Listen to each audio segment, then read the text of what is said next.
शहर में तेजस अपनी पत्नी नीरू के साथ रहता था। पति पत्नी दोनों ही नौकरी करते थे। एक दिन तेजस गांव अपनी माँ के पास फोन करता है।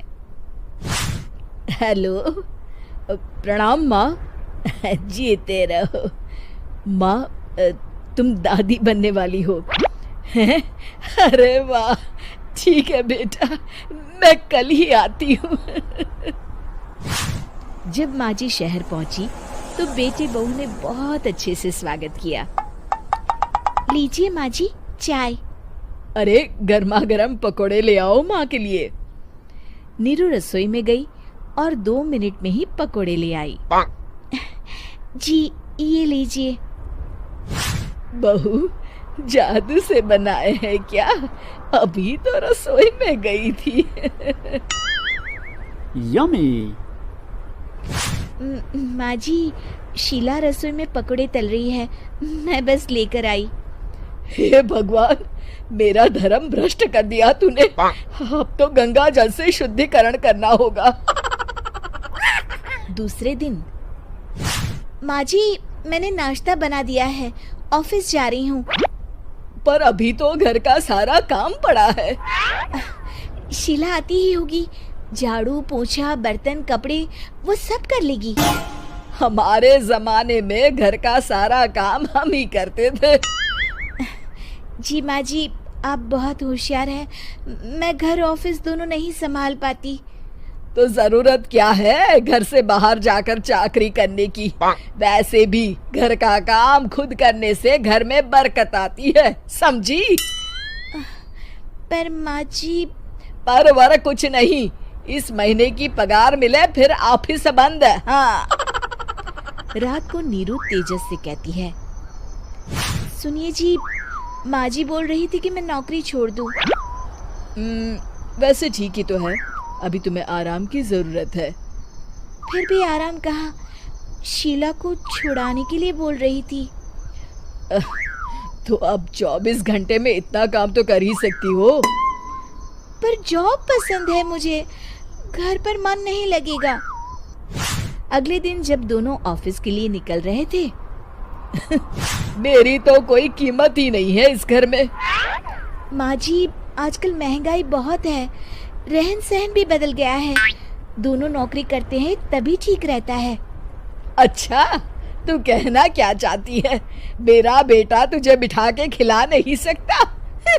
तू ही इस घर का खर्च चला रही है, हैं? नहीं माँ जी, मेरा वो मतलब नहीं था। मतलब खूब समझती हूँ, ये बाल धूप में सफेद नहीं किए मैंने। हाँ। अब तो ये रोज का काम हो गया था। तेजस भी रोज की झिकझिक से परेशान हो गया था।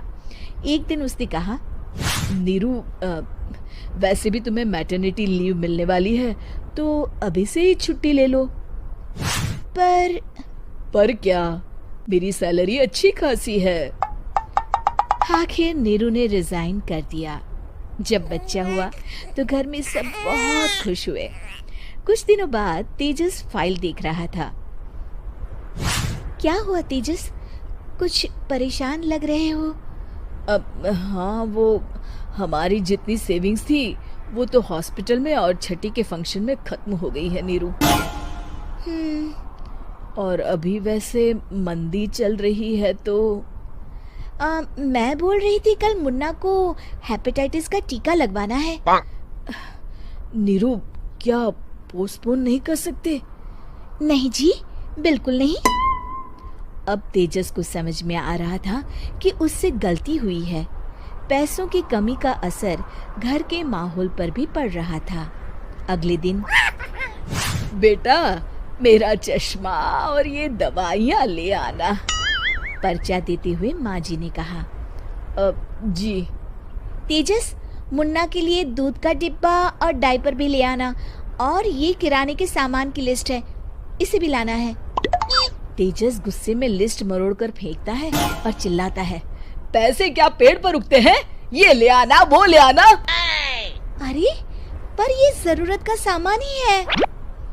वो गुस्से में बिना कुछ कहे ऑफिस चला गया। अरे लंच तो ले जाइए। नीरू दौड़कर डिब्बा पकड़ाती है।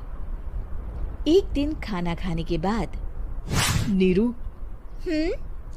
अब तो मुन्ना कुछ बड़ा हो गया, तो अब तुम वापस ज्वाइन कर लो ना जॉब। पर इस रिसेशन में जॉब मिलना बहुत मुश्किल है। ट्राई तो करो। फिर मुन्ना? माँ जी है ना, और एक फुल टाइम मेड भी लगा लेंगे। पर माँ जी, उन्हें तो पसंद नहीं। तभी माँ जी वहाँ आ जाती है और प्यार से नीरू के सर पर हाथ फेरते हुए बोलती है, अब मेरी समझ में आ गया बहू, पहले के और अब के समय में अंतर है। तुम काम शुरू करो, मुन्ना की जिम्मेदारी मेरी। मेरी प्यारी माँ जी। ये कहकर नीरू उनके गले लग गई। शिक्षा, परिवर्तन संसार का नियम है, हमें भी समय के साथ चलना चाहिए। उम्मीद है कि आपको हमारी ये कहानी पसंद आई होगी। कृपया हमारे चैनल को सब्सक्राइब करें और सभी अपडेट्स के लिए बेल आइकन जरूर क्लिक करें। और हाँ, वीडियो लाइक और शेयर करना मत भूलिएगा। Bye bye.